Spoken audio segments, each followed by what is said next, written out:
Держи земля, только у меня, смотри, так у нас. Сюда? Да, сюда. Коллеги! Коллеги, если вы хотите, чтобы... Немножко. Тут еще коллеги. Господин Березовский, немецкое телевидение. Может быть, коротко можете сформулировать все-таки причины вашей отставки для немецких телезрителей? Я формулировал в знаю. течение целого часа. Я знаю, а вот попробуйте коротко сформулировать. Ну, куда короче. Два человека входят к президенту, имея в руках бумажку, которая называется указом, на которой нет ни одной визы. Два человека высказывают свою точку зрения президенту. Президент принимает эту точку зрения и подписывает. Можете их назвать по именам? По именам? Да. Ну еще раз. Для немецких телезрителей. Сейчас, одну секунду, сейчас вы мне расскажете про Для дачу. немецких телезрителей. Они настолько подкованы. Первый вице-премьер Чубайс и первый вице-премьер Немцов. Спасибо. Что там про дачу-то? Продолжите ваши иски. $100 миллионов, это ваше дело. И дача теперь уже моя, да? Понятно, ну хорошо. Там больше ничего нет, Иисус? Мне принадлежит. Do you have a minute to answer a question in English for NBC News?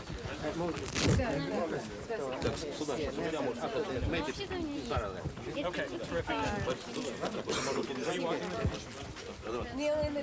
Визиты Бориса Березовского на Кавказ становятся регулярными. На заместителя секретаря Совета Безопасности, похоже, возложено не только налаживание экономических отношений с Чечней, но и согласование текущих политических вопросов.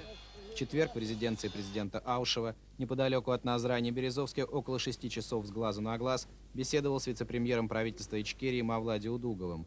Оба собеседника назвали встречу рабочей. В Грозный на переговоры с Асланом Масхадовым Березовский не поехал. И, похоже, последнее слово в этой ситуации оставили за собой чеченцы. Главной темой беседы было согласование деталей предстоящих переговоров Черномырдина с Масхадовым и пунктов соглашения, которое будет ими подписано. Где и когда состоится встреча, пока не решили, но, по словам Березовского, она должна произойти не позднее, чем через месяц. Похоже, покончив с войной, российское руководство рассчитывает удержать Чечню с помощью денег. Березовский пообещал, что через несколько недель в республику начнут поступать бюджетные средства. Есть социальная сфера, пенсии, зарплаты, госаппарат. И, конечно, это должно быть бюджетное финансирование. Что же касается реализации проектов экономических, там, нефтяная промышленность, строительство, связь в самом широком смысле, коммуникации должны быть привлечены в широкой степени частные инвестиции, и российские, и иностранные. Березовский надеется, что общими усилиями Чечне удастся создать приемлемые условия для частных вложений. Он уже предложил чеченцам несколько конкретных проектов восстановления связи и коммуникаций, правда, мало внесенной войной. В международной практике это называется контрибуцией. Похоже, Березовскому еще не раз придется в ближайшее время посетить Кавказ, ведь встреча Черномырдина и Масхадова предполагает не только подписание экономических соглашений, но и некоторые политические заявления. После дня, проведенного в Назране, поздней ночью Борис Березовский прилетел в столицу Грузии. Неожиданное появление Тбилиси в маршруте заместителя секретаря Совета Безопасности наблюдатели связывают с недавними заявлениями чеченского руководства. В конце минувшей недели Зелимхан Яндарбиев сказал, что Грузия и Чечня могут стать стратегическими союзниками и вместе бороться за освобождение Кавказа. Разговор Березовского с президентом Грузии Шеварднадзе затянулся на 3 часа. Журналистов, к которым они вышли после беседы, в первую очередь интересовало, как связан визит Березовского с заявлением президента Ичкерии.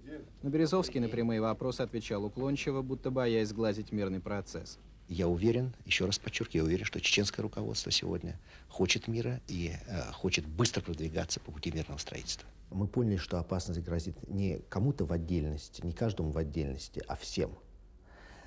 И, собственно, это и позволило преодолеть те разногласия, которые у нас, безусловно, существовали, безусловно, существуют и, безусловно, будут существовать. По словам Чиков, во всяком случае, коммунистические лидеры не спешили эксплуатировать образ кровопийц капиталистов в своих предвыборно-агитационных целях.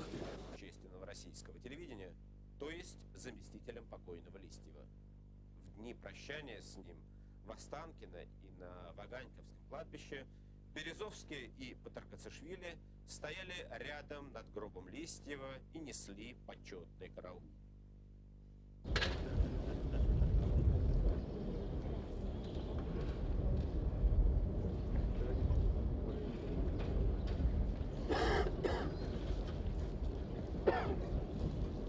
Положение другое. Аркадий Медведев, телекомпания НТВ. На том, что если выборы будут сорваны, то тогда политическая ситуация превратится в военно-криминальную. Обсуждались пути и способы, как это не допустить. Если не ввалимся в противостояние, сотрудничество будет долгосрочным, а если ввалимся, придется в леса уходить, тогда вот я уже начфинов кучу имею. Ну. И меня не покупали, а я не продаюсь, поэтому ну зачем так? И потом у них просто таких средств нету действительно. По словам Бориса Березовского, представители банков готовы к встречам и с другими кандидатами в российские президенты. Готовы встречаться с любыми, кто реально сегодня действует на политической сцене России.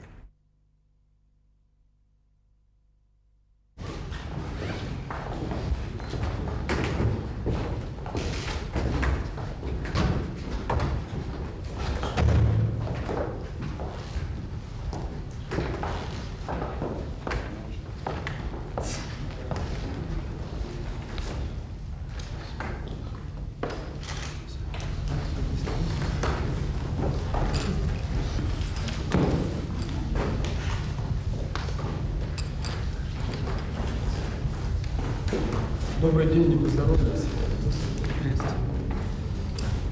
Когда видишь такие металлические предметы, уже люди расплываются.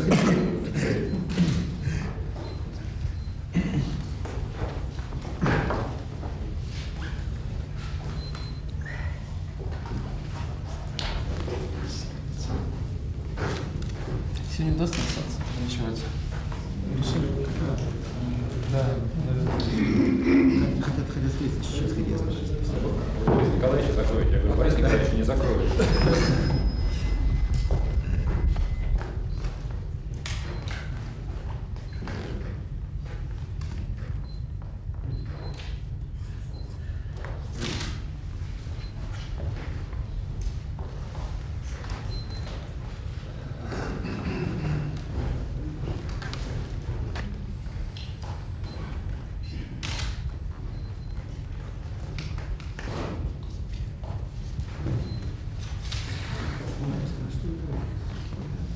это дяденький чемоданчик.